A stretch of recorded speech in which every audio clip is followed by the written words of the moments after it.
Mapping Earthquakes in Northern California. Part 1. Setting up your workspace. The goal of this activity is for students to learn how to create a basic map layout. In this activity, you will create and organize a project folder using a standardized folder structure. You will then download and decompress data from public sources.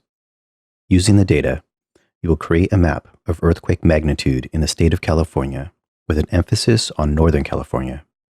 As you learned in a previous tutorial, the first step when starting a project is to create a basic folder structure.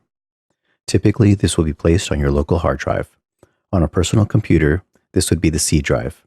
If you are in one of the labs at Humboldt State University, then it will most likely be the D drive. In this example, I am using the Downloads folder on my local C drive. I'll start by creating the top-level folder, which should indicate the project. Within this folder, I will create 3 subfolders: Original, Working, and Final. Natural Earth is a website created to provide free vector and raster data to meet the needs of cartographers using a variety of software applications. The data on this website is free to use without restrictions. Navigate to the Natural Earth website. A link is provided in the written instructions. Click the Downloads link. Under Large Scale Data, click the Cultural link. Right-click Download States and Provinces. Select Save Link As, then navigate to your original folder and save. In Microsoft Windows, navigate to your original folder and decompress the file using the 7-zip software.